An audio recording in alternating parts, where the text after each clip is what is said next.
देखिए, ईरान ने अमेरिका और इजराइल से अयतुल्ला अली खामनेई की हत्या का बदला लेने की अब धमकी दे दी है और ये धमकी इस्लामिक रिवोल्यूशनरी गार्ड कॉर्प्स यानी आईआरजीसी के शीर्ष कमांडर की तरफ से आई है। उन्होंने कहा कि यह घटना इतिहास की यादों से कभी नहीं मिटेगा। उन्होंने इसे गुनाहे अजीम करार दिया है और कहा कि इसे बिना बदला लिए ऐसे ही हम नहीं छोड़ने जा रहे हैं। खामनेई की मौत 28 फरवरी को अमेरिका और इजराइल के हमलों की शुरुआत में ही हो गई थी और उसके बाद कल जब उन्हें सुपुर्द खाक किया गया, उसके बाद गम का माहौल था, लेकिन गुस्सा भी था और बदला लेने की एक नीयत वहाँ के जितने बड़े नेता हो या फिर बड़े अधिकारी हो सेना के, सबके मन में यही थी। देखिए, ब्रिगेडियर जनरल अहमद वाहिदी ने कहा कि न्याय पूरी तरह से सुनिश्चित करने और अपराधी खास तौर पर बच्चों की हत्या करने वाली अमेरिकी सेना को माकूल जवाब दिया जाएगा।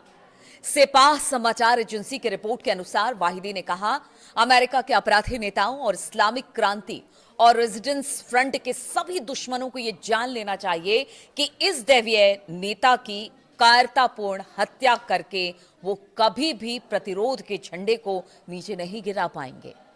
यानी उन्होंने एक तरह से ये बता दिया कि ईरान के लोग ऐसे हैं कि जब तक वो बदला नहीं लेते हैं तब तक वो दम नहीं लेते हैं और इसलिए उन्होंने कहा कि हमारे बड़े नेता को मारकर वो क्या सोचते हैं कि वो बच जाएंगे, ऐसा नहीं होगा। अहमद वाहिदी ने यह भी कहा कि शहीदों का बदला लेना और दोषियों को सजा देना एक पक्की, जायज और कभी ना भूलने वाली मांग बनी रहेगी, क्योंकि हमने देखा कि जब खामनेई साहब का जनाजा निकल रहा था वहां से और उनके साथ लोग जुड़ रहे थे, आंखों में आंसू थे और दिल में गुस्सा था, तो उन्होंने कहा कि देखिए, ये जो पर्टिकुलर अगर आयतुल्ला अली खामनेई साहब के वो शहीद कहते हैं और उन्होंने कहा कि अगर उनकी शहीदी जो है वो बेजा नहीं जाएगी, ईरान के लोग इस बात को कभी नहीं भूलेंगे कि उनके बड़े धर्मगुरु को इस तरह से शहीद कर दिया गया।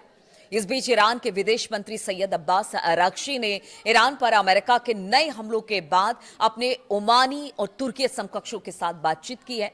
बताया जा रहा है कि ईरानी विदेश मंत्रालय की ओर से साझा जानकारी के अनुसार अरागची ने पाकिस्तान के आर्मी चीफ के साथ भी फोन पर बातचीत की है। तीनों नेताओं के साथ अलग अलग फोन कॉल में इलाके के नए विकास पर चर्चा की गई है और आगे जिस तरह की स्थिति इस वक्त बनी हुई है इस हमले के बाद से, उस पर भी चर्चा हुई है कहीं ना कहीं अरागची की, बाकी नेताओं की। देखिए, पाकिस्तान मध्यस्थता कर रहा है और इसीलिए बातचीत उसके साथ हो रही है और इस बीच खबर ये भी आ रही है कि पाकिस्तान कोशिश कर रहा है कि हालात बेहतर हो जाए, लेकिन स्थिति ऐसी नहीं लगती है।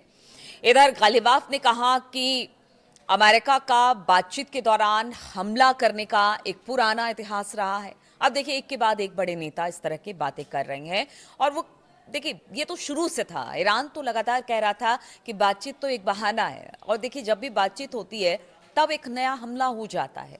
तो इसीलिए उन्होंने कहा, अगर गालिबाफ की बात की जाए, उन्होंने कहा कि देखिए, ये कोई नया मामला नहीं है, हमारे लिए कोई चौंकाने वाला मामला नहीं है। बातचीत के दौरान हमला करने का इतिहास पुराना अमेरिका का रहा है। ऐसे में उनको अमेरिका के किसी वादे पर कोई भरोसा नहीं है और वो किसी भी संभावित हमले का जवाब देने के लिए अपनी तैयारी में जुटे हुए हैं। ईरानी संसद के जो स्पीकर हैं मोहम्मद बाकर गालिबाफ, उन्होंने शुक्रवार को ये बातें कही। गालिबाफ का ये बयान ऐसे समय में आया है जब अमेरिका ईरान के एक दूसरे पर हमलों से पश्चिम एशिया में एक बार फिर से युद्ध का खतरा मंडरा रहा है। बागेर गालिबाफ ने कहा कि अगर अमेरिका पिछले महीने दोनों देशों के बीच हुए समझौते यानी कि MOU को तोड़ता है तो फिर ईरान भी अपने बचाव के लिए पूरी तरह से यानी फुल स्केल के साथ, फुल डिफेंस स्केल के साथ हमला अमेरिका पर करने वाली है। इंडोनेशिया की पीपल्स कंसल्टेटिव असेंबली के स्पीकर अहमद मुजानी के साथ अपनी बैठक में गालिबाफ ने कहा कि ईरान को अमेरिका पर जरा भी भरोसा नहीं है और वो कभी से भी नहीं था। इसीलिए उन्होंने कहा कि बातचीत के दौरान मैंने अमेरिका के उपराष्ट्रपति JD वेंस को साफ तौर पर बता दिया था कि हमें आप पर जरा भी भरोसा नहीं है। मेरी नजर में सिर्फ वही लोग अमेरिका के साथ बातचीत कर सकते हैं जो युद्ध के लिए तैयार हों। ऐसे में हमने अपने देश की रक्षा की तैयारी कभी नहीं रोकी है और उन्होंने साफ बता दिया कि ये जो युद्ध विराम का नाटक अमेरिका ने रचा और ये जो बातचीत का पूरा नाटक रचा, उस दौरान भी ईरान अपनी तैयारी कर रहा था और जितने उसके सहयोगी देश हैं उससे भी संपर्क में था, चाहे वो रूस हो, चीन हो, नॉर्थ कोरिया हो, हर से वो संपर्क में था। यानी उसने कभी ये मानकर वो नहीं चला था कि बातचीत के जरिए इस समस्या का हल होगा। उसे पता था कि बार बार अमेरिका एक मंच देता है बातचीत के लिए, लेकिन फिर उस पर हमला करता है। इसीलिए गालिबाफ ने कहा कि हमारी तैयारी पहले भी थी, आज भी है और आगे भी रहेगी। अब एक और बड़ी खबर आपको बताते हैं। ईरान के सुप्रीम लीडर मुस्तफा खामनेई पद संभालने के बाद बताया जा रहा है पहली बार सार्वजनिक रूप से सामने आ सकते हैं। ईरान की अर्ध सरकारी तस्नीम न्यूज एजेंसी ने बताया कि सुप्रीम लीडर मुस्तफा अपने दिवंगत पिता अयतुल्ला अली खामनेई के लिए सार्वजनिक प्रार्थना सभा की अगुवाई कर सकते हैं। अली खामनेई की फरवरी के आखिर में इजराइल और अमेरिका के हमलों में मौत हो गई थी। एक हफ्ते के अंतिम संस्कार समारोह के बाद अली खामनेई को उनके गृहनगर मशहद में दफना दिया गया। ईरानी न्यूज एजेंसी ने बताया कि अली खामनेई की सार्वजनिक प्रार्थना सभा के लिए होने वाले कार्यक्रम की अगुवाई उनके बेटे और उत्तराधिकारी मुस्तफा हो सकता है कर ले। यह कार्यक्रम शनिवार को फातिमा मसूमेह की मजार में स्थित इमाम खुमैनी प्रार्थना हॉल में आयोजित किया जाएगा।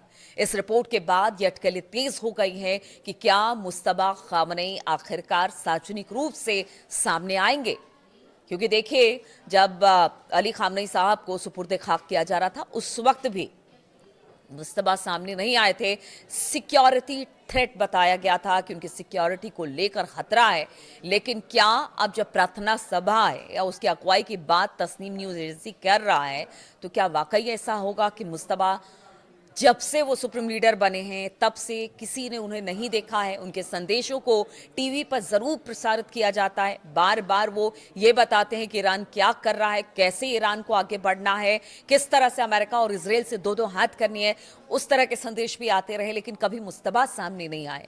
अब ऐसे में अगर ये खबर सामने आ रही है तो सबको इंतजार होगा कि क्या वाकई मुस्तफा सामने आते हैं और क्या अमेरिका और इजराइल को इस बात की भनक नहीं है कि वो कोई इसे लेकर कोई बड़े हमले की प्लानिंग ना करे। तो अब देखना होगा कि क्या मुस्तफा सामने आएंगे। जो प्रार्थना सभा अली खामनेई साहब के गम में रखी गई है उसमें शामिल होंगे, उसकी अगुवाई करेंगे, इस पर भी नजर रहेगी। और साथ ही अगर अमेरिका की बात की जाए, देखिए आज शनिवार है, फिर रविवार और सोमवार को देखना पड़ेगा। यानी ये शनिवार, रविवार और सोमवार ये हमेशा से क्रूशियल रहा है ईरान अमेरिका इजराइल युद्ध में।